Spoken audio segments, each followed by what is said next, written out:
नमस्कार, good morning. स्वागत है आप सभी का। मैं हूं आपके साथ हितेश व्यास। एक बार फिर से हम हाजिर हैं दिन भर की तमाम अहम खबरों से जुड़ा अपडेट आपके साथ में लेकर। देश, दुनिया और प्रदेश में क्या कुछ खास हुआ, हर खबर की करेंगे बात। लेकिन शुरुआत हेडलाइंस के साथ करते हैं। आज दिल्ली में पीएम मोदी की अध्यक्षता में होगी नीति आयोग की बैठक। एमपी, छत्तीसगढ़ समेत सभी राज्यों के सीएम और डिप्टी सीएम होंगे शामिल।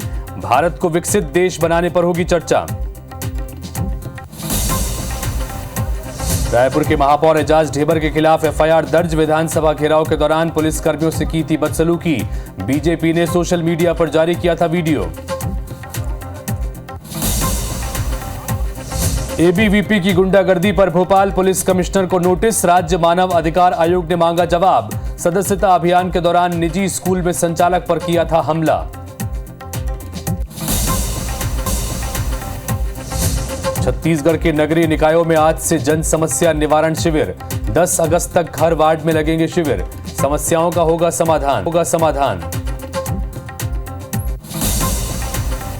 एमपी और छत्तीसगढ़ में भारी बारिश से जनजीवन अस्त व्यस्त। बलौदाबाजार में दरचुरा बांध के फूटने से गांव में घुसा पानी। मंडला में थावर नदी का पुल टूटने से आवागमन प्रभावित।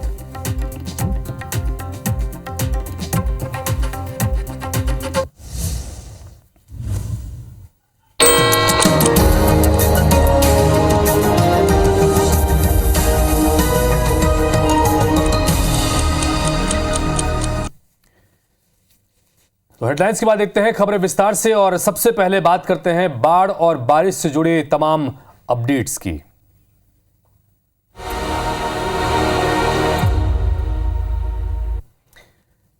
कोरबा से खबर आ रही है, जहां पर लगातार बारिश के चलते नदी नाले उफान पर हैं। बारिश के कारण मुंगाडी गांव जलमग्न हो गया है।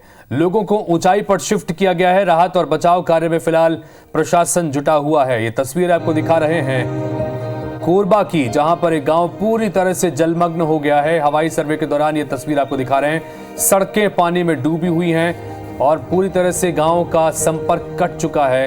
ये हाईवे नजर आ रहे हैं आपको और इस हाईवे के ऊपर भी आप संचालन देख पा रहे हैं। नदी नाले उफान पर हैं, जिसकी वजह से जनजीवन पर बुरा असर पड़ रहा है। कोरबा की तस्वीर आपको दिखा रहे हैं, जहां पर मुंगाडी गांव पूरी तरह से जलमग्न हो गया है।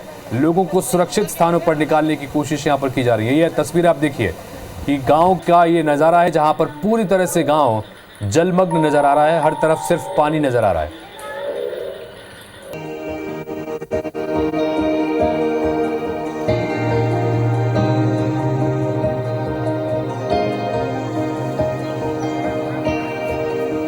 चलिए बलौदाबाजार की तस्वीर आपको दिखाते हैं। कोरबा के बाद बलौदाबाजार के दरचुरा बांध के टूटने से गणेशपुर गांव में पानी घुस गया। गांव में पानी घुसने से घर में फंसे गांव के कई परिवार।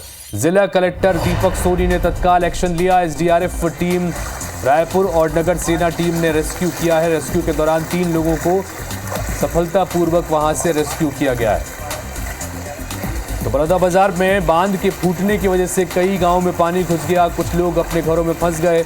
इसके बाद एसडीआरएफ की टीम ने मोर्चा संभाला और वहां से लोगों को सुरक्षित इवैक्यूएट किया, यानी कि सुरक्षित उन्हें सुरक्षित जगहों पर लेकर रेस्क्यू किया गया है।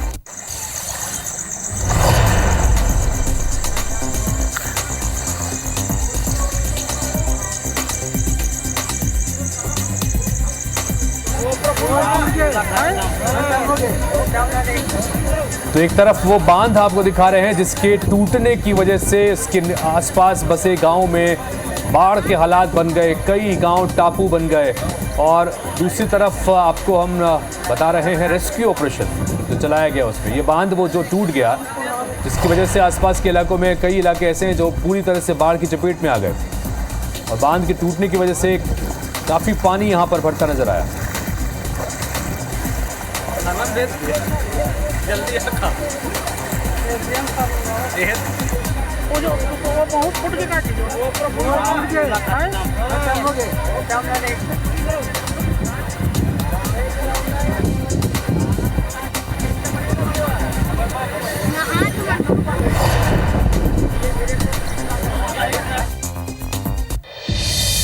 तो छत्तीसगढ़ में लगातार बारिश हो रही है और बारिश की वजह से नदी नाले उफान पर हैं। भारी बारिश से सड़कें और निचली इलाकों में कई बस्तियां जलमग्न हैं। छत्तीसगढ़ की अलग अलग जिलों की कुछ तस्वीर आपको दिखाते हैं। पहली तस्वीर धमतरी जिले की है, जहां शहर के स्टेशन पारा के देवार बस्ती की झोपड़ियों में पानी घुस गया। निगम ने इस बस्ती के करीब 30 परिवारों को पुरानी मंडी में शिफ्ट किया है।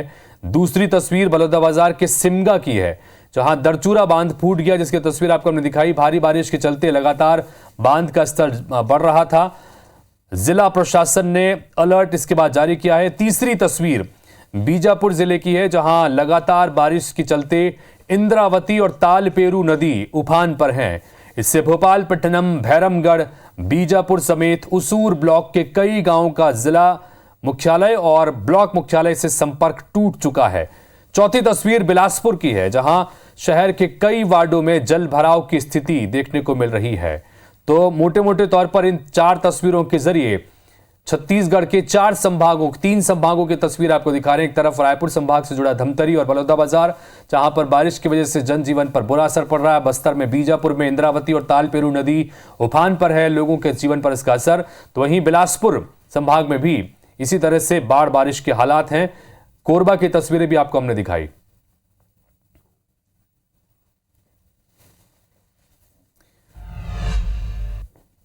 छत्तीसगढ़ के बाद अब मध्य प्रदेश की बात करें। यहां पर भी रायसेन की खबर, जहां से पानी के तेज बहाव में एक ऑटो बह गया। ऑटो चालक ने तैरकर अपनी जान बचाई।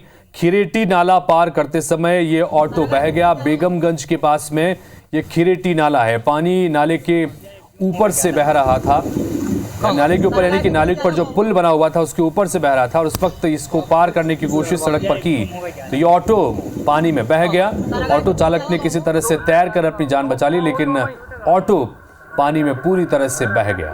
ये बहुत खतरनाक हो सकता है। लगातार IBC 24 पर हम ये ताकीद भी करते हैं, चेतावनी भी देते हैं कि सावधानी बरतें। कहीं पर भी अगर नदी नाले की उफान पर हैं, सड़कों पर, पुल पर अगर पानी ऊपर से बह रहा है तो वहां पर उसको क्रॉस करने से पहले सोचें और क्रॉस ना करें तो बेहतर है।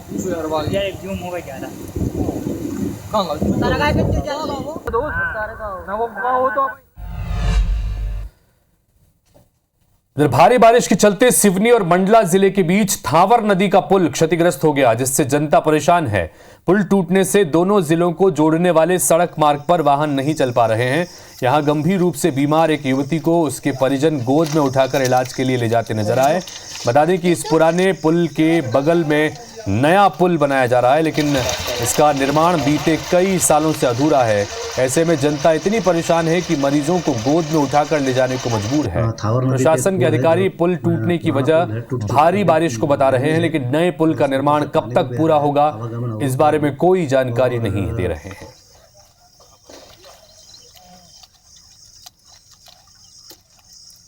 तो मंडला की तस्वीर आपको दिखा रहे हैं, जहां एक पुल बनाया जाना है, लेकिन इस पुल में का काम इतने लेट लतीफी से चल रहा है कि उसकी वजह से लोगों के जीवन पर किस तरह से बुरा असर पड़ता है, इसकी तस्वीर देखिए। क्योंकि पुराने पुल से ही लोगों को आवाजाही करनी पड़ती है, और अक्सर बारिश के समय में जब नदी उफान पर होती है तो वहाँ पर कीचड़ जैसे हालात बन जाते हैं, और फिर मरीजों को या आम ज़रूरत की तमाम जो चीज़ें हैं प्रभावित होती हैं। मरीज़ को किस तरह से अस्पताल यहाँ पर ले जाया गया, उसका ये वीडियो मंडला से आपको दिखा रहे हैं।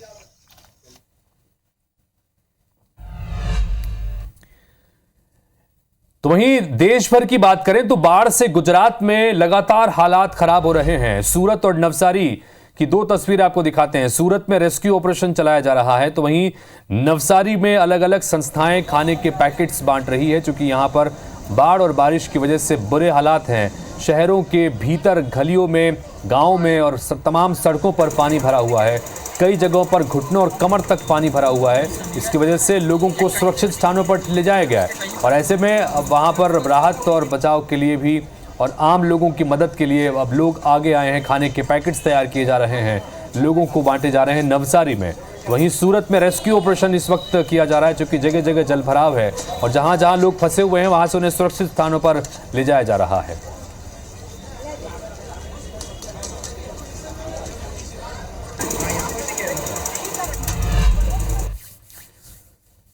चलिए अब रुख करते हैं कुछ और महत्वपूर्ण खबरों की तरफ। तो दिल्ली में आज प्रधानमंत्री नरेंद्र मोदी की अगुवाई में नीति आयोग की बैठक होने जा रही है। नीति आयोग की 9वीं गवर्निंग काउंसिल की यह बैठक होगी, जिसमें भारत को 2047 तक विकसित देश बनाने पर चर्चा होगी।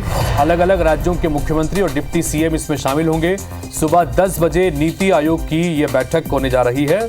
प्रधानमंत्री नरेंद्र मोदी की अध्यक्षता में नीति आयोग की गवर्निंग काउंसिल की यह बैठक होगी और तमाम राज्यों के मुख्यमंत्रियों और डिप्टी सीएम को आमंत्रित किया गया है, लेकिन करीब 7 राज्य ऐसे हैं जहां के मुख्यमंत्रियों ने इस बैठक में शामिल होने से इनकार किया है या फिर उनकी असमर्थता है, दूसरी व्यस्तताओं के चलते वो शामिल नहीं होंगे। लेकिन बाकी तमाम राज्यों के सीएम और डिप्टी सीएम इस बैठक में शामिल होने के लिए दिल्ली पहुंच रहे हैं।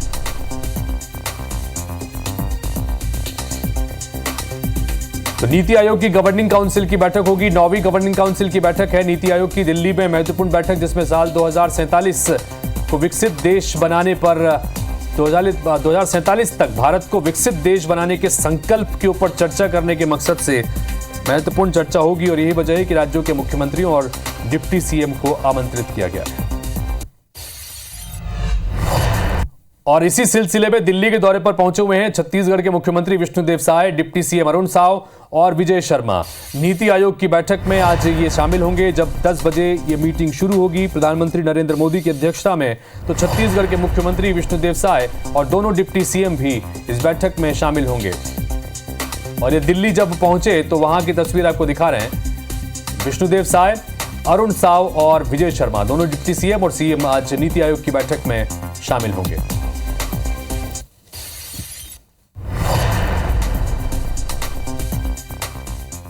नीति आयोग का मीटिंग है। देश के यशस्वी प्रधानमंत्री श्री नरेंद्र मोदी जी नीति आयोग के चेयरमैन हैं, उनकी अध्यक्षता में बैठक होना है और हम लोग छत्तीसगढ़ से आए हैं।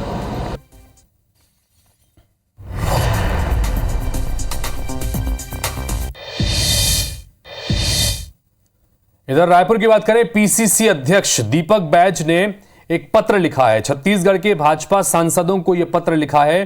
केंद्रीय बजट में छत्तीसगढ़ की उपेक्षा को सदन में उठाने का आग्रह किया गया है। चिट्ठी में राज्य को विशेष आर्थिक सहायता की मांग पर संसद में ये उठाने का आग्रह किया है। दीपक बैज की तरफ से विशेष राज्य का दर्जा दिए जाने की मांग भी संसद में रखने का आग्रह दीपक बैज की तरफ से किया गया है। दीपक बैज जो इससे पहले बस्तर के सांसद थे, लेकिन उसके बाद विधानसभा का चुनाव लड़ा और विधानसभा के चुनाव में उन्हें हार का सामना करना पड़ा। फिर उसके बाद जब इस बार चुनाव हुए तो उनको टिकट नहीं दी गई। कुल मिलाकर तमाम चीज़ें हैं, लेकिन उन्होंने प्रदेश अध्यक्ष इस वक्त हैं और उस हैसियत से भारतीय जनता पार्टी के तमाम सांसदों को चिट्ठी लिखी है और ये कहा है कि छत्तीसगढ़ की आवाज़ को सदन में उठाएं और बजट में छत्तीसगढ़ को कोई खास चीज़ें मिले नहीं, लिहाजा विशेष राज्य के दर्जे समेत तमाम अलग अलग मांगें उठाएं।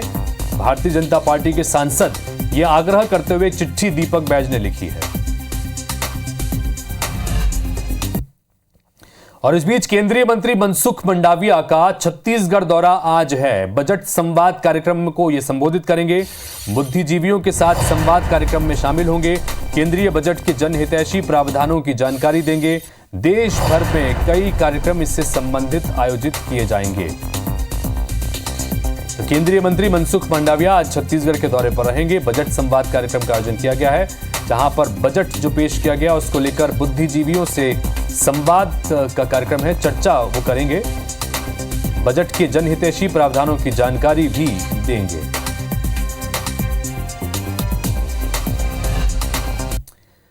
और इस बीच खबर यह है कि अगस्त में यूक्रेन जा सकते हैं प्रधानमंत्री नरेंद्र मोदी। ये बड़ा अपडेट है। यूक्रेन के राष्ट्रपति ज़ेलेंस्की से मुलाकात करेंगे। पहली बार यूक्रेन दौरे पर जाएंगे प्रधानमंत्री नरेंद्र मोदी। युद्ध के बीच पीएम मोदी का ये अहम दौरा माना जा रहा है, क्योंकि लगातार रूस और यूक्रेन के बीच में युद्ध चल रहा है। रूस बहुत पुराने समय से भारत का अहम साझेदार और मित्र राष्ट्र रहा है और ऐसे में यूक्रेन दौरे पर जाना प्रधानमंत्री नरेंद्र मोदी का कूटनीतिक दृष्टि से और रणनीतिक दृष्टि से भी इसे महत्वपूर्ण घटनाक्रम माना जाएगा, क्योंकि अगस्त में यूक्रेन जा सकते हैं प्रधानमंत्री नरेंद्र मोदी। अभी कार्यक्रम तय नहीं है, लेकिन ऐसी जानकारी आ रही है कि यूक्रेन जाकर वहां यूक्रेन के राष्ट्रपति ज़ेलेंस्की से मुलाकात कर सकते हैं प्रधानमंत्री नरेंद्र मोदी। इधर रायपुर में महापौर एजाज ढेबर के खिलाफ एफआईआर दर्ज कर ली गई है। दरअसल सरकारी काम में बाधा और मारपीट के मामले में उनके खिलाफ एफआईआर दर्ज की गई है। विधानसभा का घेराव 24 जुलाई को कांग्रेस पार्टी की तरफ से किया गया था। हल्ला बोल कार्यक्रम, इस दौरान पुलिस कर्मियों से बदसलूकी करते नजर आए थे। एक वीडियो भी सोशल मीडिया पर वायरल हो रहा था। बीजेपी ने भी अपने सोशल मीडिया हैंडल पर महापौर का यह वीडियो वायरल किया था, जारी किया था। महापौर पर पुलिस के साथ बदसलूकी करने का आरोप लगाया गया था। सिविल लाइन थाने में कई धाराओं के तहत मामला दर्ज किया गया है। और ये वो तस्वीर जब हल्ला बोल कार्यक्रम के तहत झूमा छटकी हो रही थी पुलिस वालों के साथ में,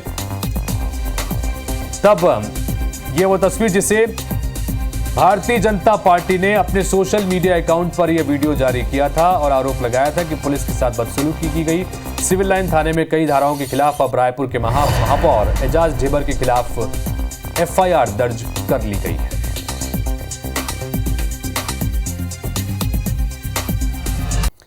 महाराष्ट्र के बहुचर्चित पुणे पोर्श केस में 900 पन्नों की चार्जशीट दाखिल की गई है। 7 आरोपियों के खिलाफ 50 गवाहों ने बयान दिए हैं। चार्जशीट में नाबालिग आरोपी का नाम नहीं है, ये चौंकाने वाली बात है। नाबालिग ने पोर्श कार से बाइक को टक्कर मारी थी। हादसे में 2 लोगों की मौत हुई थी। 18-19 मई की रात को यह हादसा हुआ, लेकिन पूरी चार्जशीट में 900 पन्ने की चार्जशीट में कहीं भी उस नाबालिग का नाम दर्ज नहीं है।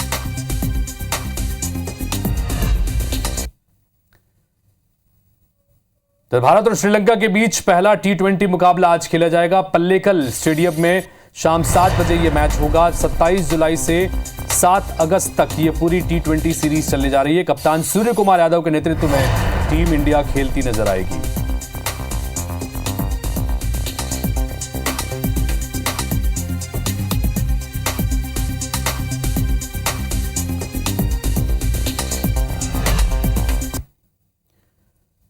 तो मॉर्निंग प्राइम में फिलहाल यहां पर एक ब्रेक का वक्त हुआ है और ब्रेक के बाद जब लौटेंगे तो देखेंगे हमर बानी हमर गोट।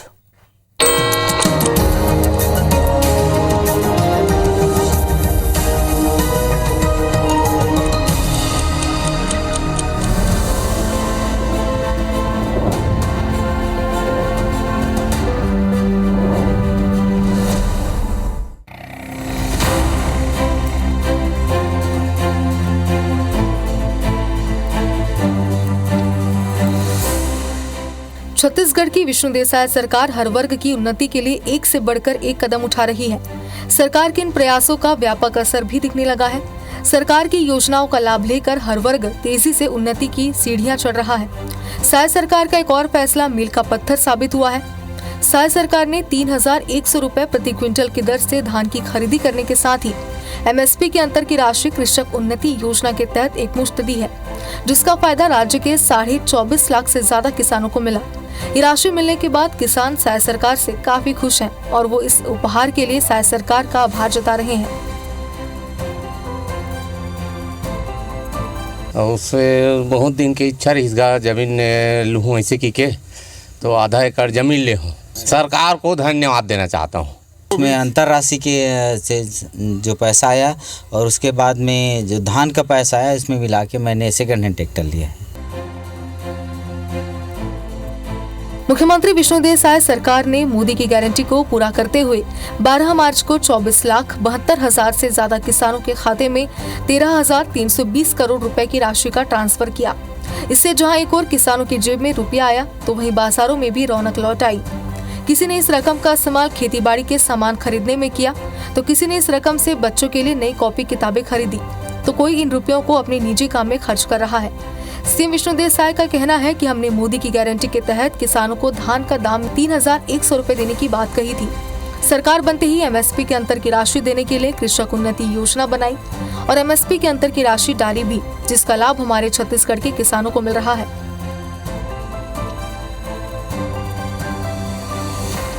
3716 करोड़ रुपया 2 साल के बोनस बकाया बोनस के राशि भेजे के काम करे हन।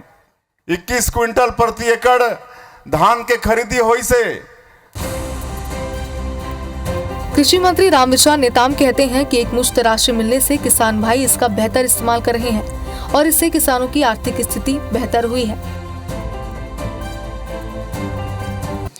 3100 रुपये प्रति क्विंटल धान खरीदी का हम लोगों ने कमिटमेंट किया था उसे पूरा किया। साथ ही साथ बोनस देने की भी बात किया था। बोनस भी हम लोगों ने 2 साल का उन्हें दिया।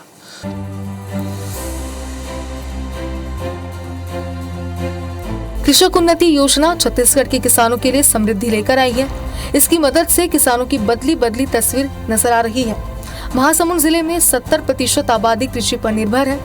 जिले के किसान परंपरागत धान की खेती करते हैं और 1,52,514 किसानों ने सहकारी सोसाइटी में धान बेचने के लिए पंजीयन कराया था। किसानों से 182 धान उपार्जन केंद्र के माध्यम से 11,28,540 मीट्रिक टन धान की खरीदी हुई है। धान बेचने वाले किसानों को 2,463 करोड़ 62 लाख रुपए समर्थन मूल्य मिला। साथ ही कृषक उन्नति योजना के तहत अंतर की राशि 1,034 करोड़ रुपए भी मिली है। इस उपहार के लिए किसान छत्तीसगढ़ की सरकार का शुक्रिया अदा करते नहीं थक रहे हैं।